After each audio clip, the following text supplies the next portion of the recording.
बारबीजा चित्रकार और यथार्थवादी चित्रकारों की श्रेणी में हम देखते हैं कि मिले एक अपवाद मात्र चित्रकार ऐसे चित्रकार थे जिन्होंने प्रकृति चित्रण नहीं किया। उनको बारबीजा चित्रकारों में समाविष्ट करने का कारण बस इतना सा ही है कि उन्होंने बारबीजा चित्रकारों के साथ रहकर कला निर्वृत्ति की और ग्रामीण जीवन को चित्रित किया। मिले का जन्म शेरबुर नामक छोटे से गांव में किसान परिवार में होता है और उनका बचपन खेतों में ही जाकर पूरा होता है। कठिन परिश्रम करना उनकी भावी कला में अभिव्यक्ति का एक बड़ा कारण था। प्राकृतिक दृश्य को वे मेहनती कृषक जीवन से पृथक नहीं कर सकते थे। उनकी दृष्टि में प्रकृति व परिश्रम एक दूसरे के पूरक तत्व हैं। अतः श्रमजीवी किसानों को प्राकृतिक वातावरण के अंतर्गत बनाए गए उनके चित्र सत्य व सुंदर दोनों का दर्शन कराते हैं। मिले ऐसे लोकप्रिय विषयों के चित्र या व्यक्ति चित्र व व्यापारिक नामफलक बनाकर अर्थार्जन करते थे और फुर्सत के समय लूव्र संग्रहालय में जाकर प्राचीन जो प्रसिद्ध कलाकार थे उनके चित्रों का वे अध्ययन भी करते थे। किंतु वे पेरिस से खुश नहीं थे और देहातों में जाकर निरीक्षण पूर्वक गांव के लोगों के परिश्रमी जीवन को चित्रित करना चाहते थे। जब उनके एकमात्र मित्र ने उनको देलाक्रा के समान चित्र बनाने की सलाह दी तो उन्होंने उत्तर दिया, मुझे तो भाई जमीन की पुकार सुनाई देती है। 1847 में उनका चित्र इडिपस राष्ट्रीय कला प्रदर्शनी में दिखाया गया और दूसरे साल में उनका मनपसंद चित्र विनोवर नामक चित्र प्रदर्शित हुआ। उनकी बहुत प्रशंसा हुई। प्रोत्साहित होकर पेरिस को छोड़कर बारबीजा जाकर ग्रामीण जीवन के चित्रण में सारा समय लगाने का मिले ने निश्चय किया। बारबीजा के चित्रकारों ने नवागत सदस्यों का स्वागत किया। ग्रामीण जीवन से मिले को सुपरिचित थे और वे उस उत्साह से बारबीजा आए थे कि जिस उत्साह से शिशु अपनी माँ की ओर दौड़ता है। उन्होंने सलोन में भी बहुत पेंटिंग्स एग्जीबिशन की थी।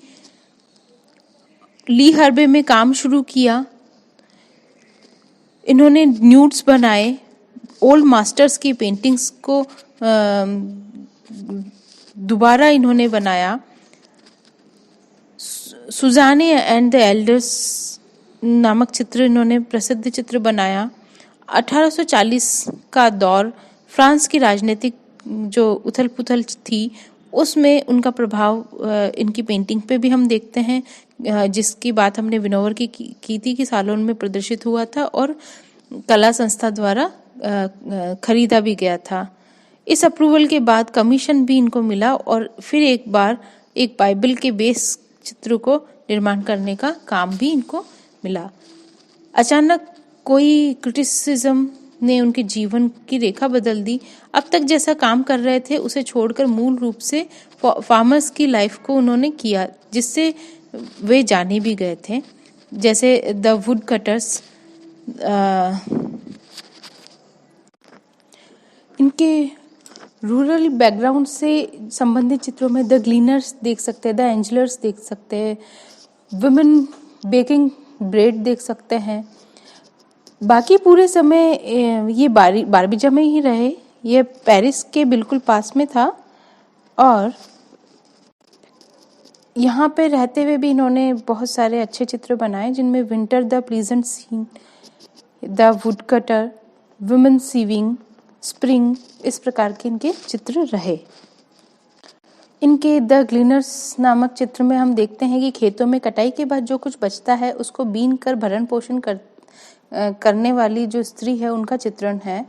मिले ने परमानेंटली इसको पेंट किया है। एज ए सब्जेक्ट हम देखते हैं कि क्रांति का वह दौर था जिसमें श्रमिकों ने हक की मांग की थी। प्रोमिनेंट सामाजिक वर्ग के रूप में यह वक्त उभर रहा था, उसकी भव्यता के लिए इन्होंने यह चित्र पेंट किया। चित्र में दूरी का आभास रूरल लाइफ का हिस्सा है और वे रूरल लाइफ से जुड़े भी थे। द एंजलर्स नामक चित्र में हम देखते हैं कि अंतस की विशुद्धता, सरलता का दिग्दर्शन इसमें है, लाइट शेड की टोनल ग्रेडेशन इसमें दिखाई देती है, ब्राउन पर वाइट को यूज किया गया है, कलर की ब्राइटनेस के लिए स्मूथ, ट्रांसपेरेंट व रफ दोनों का काम इसमें हम इस चित्र में देख सकते हैं। जहाँ शेडो है वहाँ पे बहुत बोल्ड स्ट्रोक्स हमको देखने को मिलते हैं। द वुड साइरस नामक जो चित्र है इसके अंदर ड्राई ब्रशिंग है, एक खास तरीके का इस चित्र में काम है। कलर ग्रीन है, येलोइश टोन है, रेड टोन्स इसमें हमको देखने को मिलेगी और रेड टोन्स को मिले ने अपने एक्सप्रेशंस के लिए बहुत यूज किया। सिविंग वुमन नामक चित्र में भी ड्राई ब्रश का काम हमको देखते हैं और उसमें लाइट बहुत ज़्यादा इम्पॉर्टेंट है। स्प्रिंग और विंटर इन लैंडस्केप में टेक्निक की स्वतंत्रता हमको देखने को मिलेगी। इस प्रकार मिले ने प्रकृति चित्रण न करके ग्रामीण जीवन का चित्रण किया। वे स्वयं एक कृषक थे और इसी कृषक जीवन के श्रम साध्य जीवन को प्राकृतिक वातावरण में बखूबी से चित्रित किया। इनके चित्रों में सामाजिक यथार्थवाद परिलक्षित होता है। पुनः देखते हैं कि इनके जो प्रसिद्ध जीवन भर के प्रसिद्ध जो चित्र हैं उसमें इडिपस है, पछोड़ने वाला आदमी, कुदाली वाला आदमी, बीज बोने वाला, खान मजदूर इत्यादि चित्र हम इनकी श्रेष्ठ चित्रों की श्रेणी में हम शुमार पाते हैं।